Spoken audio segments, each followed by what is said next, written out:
महाराज जी, मन हमें भोगों की और गलत कार्यों को करने के लिए प्रेरित करता है और हम ये कदाचित करना नहीं चाहते पर हो जाता है। यह एक ही शरीर में दो प्रकार की मनोवृत्ति क्यों पैदा करता है? हम और मन दो अलग है। हाँ अलग है, आप और मन अलग है। हमारे मन को जो शासित करते हैं डिपार्टमेंट समझो, जैसे हमारा मन कहता है कि हम घड़ी ले ले, चुपचाप जेब में डाल ले, तो बुद्धि वो मन नहीं। उस समय बुद्धि कहती है गलत है, चोरी मारे जाओगे। अगर बुद्धि मन से मिल गई, कहते हाँ जा उधर देखे, तो चुपचाप में डाल लेंगे। बुद्धि निश्चय करती है, निर्णय करती है, विचार करती है, मन संकल्प विकल्प करता है और चित्त उसका चिंतन करता है और अहम उस क्रिया को स्वीकार करता, मैंने किया, मैं करूँगा। आप उसमें नहीं है, पर इस समय आप अपने स्वरूप में नहीं है, मन में है। मन में तदा आत्मा है, इसलिए आपका जन्म मरण हो रहा है, इसलिए आपको पाप पुण्य का फल भोगना पड़ेगा।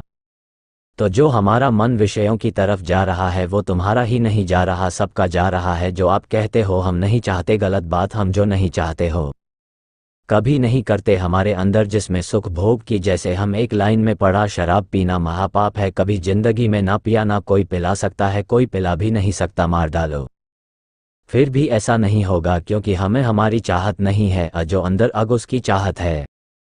यार आपके अंदर सुख बुद्धि है तो आप उसे पी लेंगे। मांस खाना कभी नहीं हो सकता जब तक हमारे अंदर सुख बुद्धि नहीं होगी, तब तक हमसे कोई कार्य नहीं होने वाला। आप देख लो, हम चाहते हैं कि गलत हमसे ना हो, लेकिन हमारी अंदर से सुख बुद्धि उसमें है कि इसके भोगने से सुख मिलेगा, इसलिए हमसे पाप बन जाते हैं। विचार करके देखो, ऐसा ही है ना? हमारी बुद्धि में एक निर्णय आता है, दो बुद्धि के विभाग है, एक सुमति एक कुमति। सुमति कुमति सबके उर्रानाथ पुराण निगम अस्काही, जहाँ सुमति त संपत्ति नाना और जहाँ कुमत त विपत निदाना।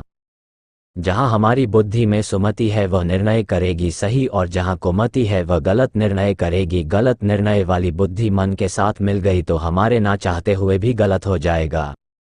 अगर हमारी बुद्धि निर्णय नहीं करेगी, गलत सही में स्थित रहेगी, तो मन चाहता रब फिर भी कुछ नहीं कर सकता। बुद्धि ही सही का निशान लगाती है और बुद्धि और मन को आप देख रहे हैं। अब आप निर्णायक है। बुद्धि ने कहा ये गलत है तो आपको मान लेना चाहिए, गलत है, नहीं करूंगा, फिर मन कुछ नहीं कर पाएगा। अब बुद्धि ने गलत कहा और अंदर से है कि इसमें सुख मिलेगा, तो आप बुद्धि की बात काट देंगे।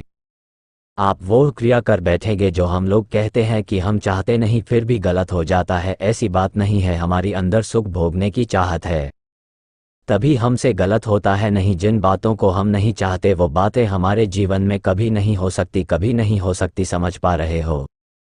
तो हमें थोड़ा नाम जप करके अपनी सुमति को जागृत करना है और कुमति को नष्ट करना है। विभीषण जी कह रहे, तौर कुमति बसी विपरीता, रावण से तुम्हारे हृदय में कुमति बस गई, इसलिए विपरीत आचरण करते हो, तुम नष्ट हो जाओगे। विपरीत आचरण करने वाला ज्यादा दिन नहीं टिकता, वह फिर नष्ट हो जाता है। वो कोई न कोई ऐसा फंसाओ फंसेगा। नष्ट हो जाने का मतलब है जेल चला जाएगा, कोई भयानक रोग हो जाएगा, मृत्यु हो जाएगी, एक्सीडेंट, कोई ना कोई भयानक अपराध बनेगा, उसका फल उसे भोगना पड़ेगा। तो इस कुमति को सुधारो, इसीलिए अध्यात्म में खूब नाम जप करो। नाम जपने से बुद्धि शुद्ध हो जाती है, शुद्ध बुद्धि ठीक निर्णय करती है, ठीक निर्णय सही मार्ग, सही मार्ग सुखी जीवन। पाप करने वाला कभी कोई सुखी या शांत या आनंद में नहीं हो सकता।